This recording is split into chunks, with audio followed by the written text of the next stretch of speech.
Experts tell us that just 2.5% of all the water on the planet is fresh, and very little of that is accessible, locked up in ice caps and deep down beneath the earth.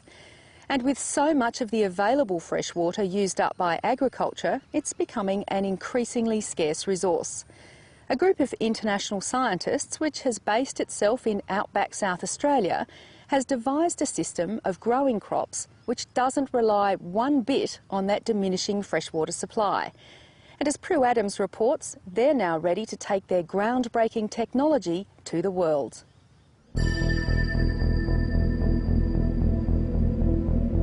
Flanked by the Flinders Ranges and the Spencer Gulf, and perched in the remains of flogged-out farmland, this is a most incongruous sight. A state-of-the-art greenhouse. It's powered by the sun and relies only on salt water as a basis for irrigation. This setup is unique.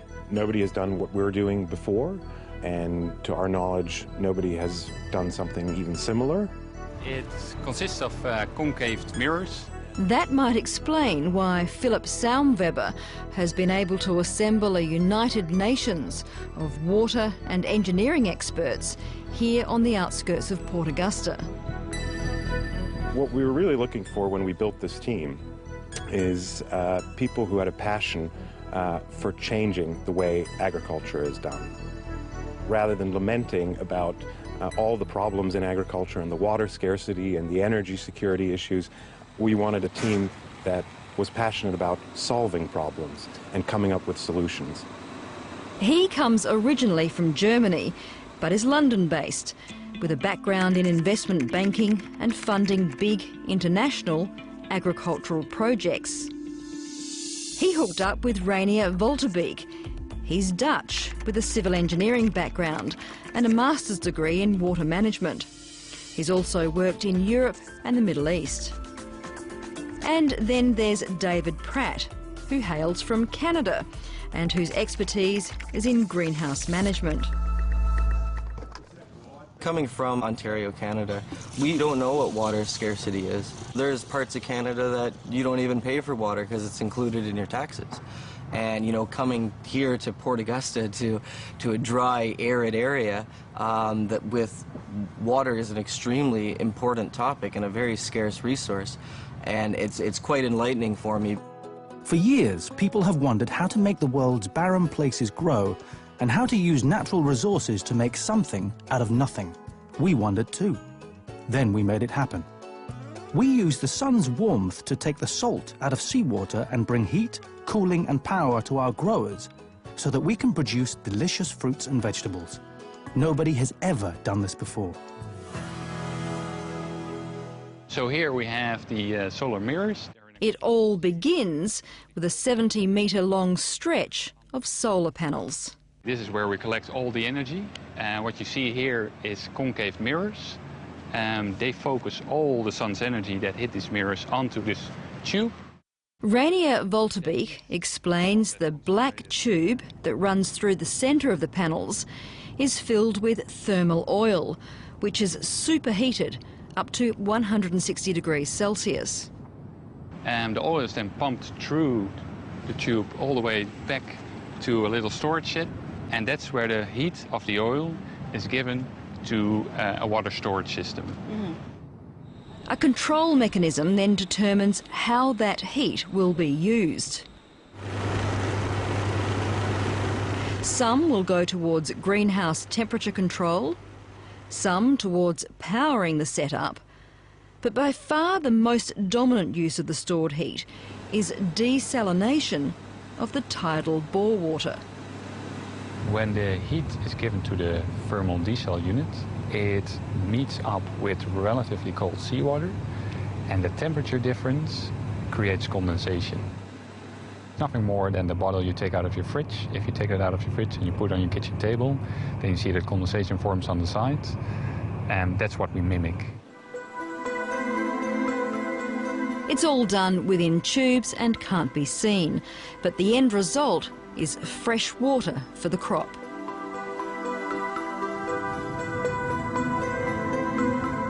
The brine ends up in ponds and the salt will be extracted as a saleable byproduct. It's definitely not rocket science. The trick is how you configure and control everything. What we think is so unique about our system is we're not just addressing either an energy issue or a water issue. We're really addressing both of those together to produce food from abundant resources and do that in a sustainable way. Well, it's unique in the sense that it's the only example we're aware of in the world where there's that complete integration of the collection of solar energy, the desalination of water, the production of energy sources from electricity through to heating and storage, and then the growing of plants, in this case tomatoes and capsicums, in a greenhouse environment. It's the totality of that system that makes it quite unique. David Travers was once named Young South Australian of the Year. He's also been a newspaper editor, a political advisor and London-based state government representative.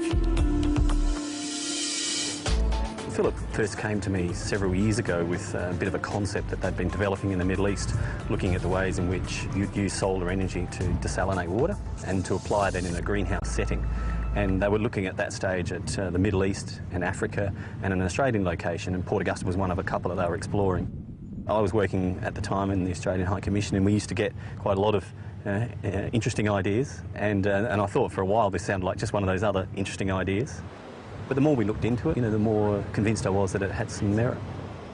Now the CEO of the University College London's Adelaide office, David Travers, became so convinced of the merit of the Sundrop technology that he signed on as chairman.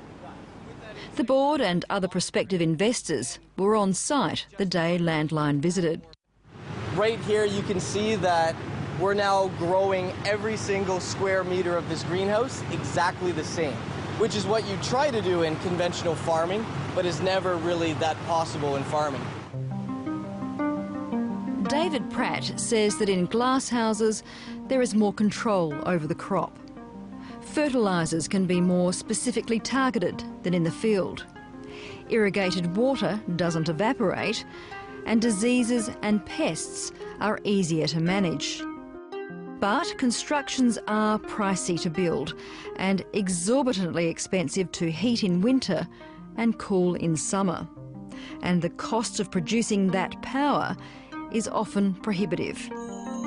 With the Sundrop technology, because not only are we using the sun's energy now to grow these magnificent crops, but we're also using the sun's energy to create water, to create heat, and to create electricity, then it makes it really easy for the grower to be able to produce crops 12 months a year. Obviously, we have higher fixed costs at the beginning because we're installing solar technology and some other technologies, but over time we have much lower running costs, and we're not exposed to the volatility in energy prices.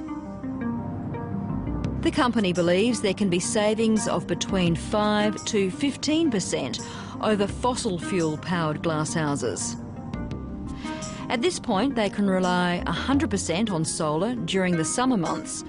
But in winter, when the sun doesn't shine, they resort to diesel power for about 10 to 20% of the time. Now the technology has been proven, there are aims to expand the scale.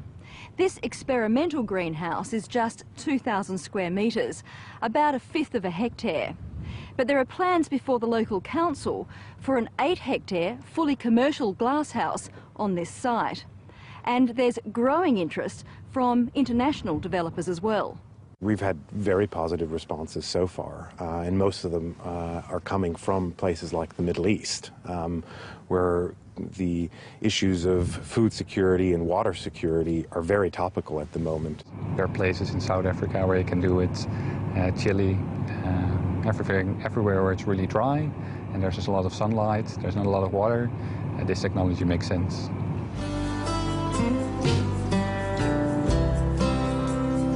Hey, Colin. Here's this week's order. Thank you. Here we are. For now, the small experimental crop is being backloaded on trucks to the major markets, as well as being hand-delivered to a local greengrocery. Catch you next week. No worries, thanks, Dave. Yeah. When the new big $30 million glasshouse is built, later this year or early next, the one-on-one service will probably disappear. It's expected to employ 50-plus people and produce almost 4,000 tonnes of vegetables a year. What do you hope to achieve in the long run? Yeah, many of these greenhouses, of course. That's the whole goal.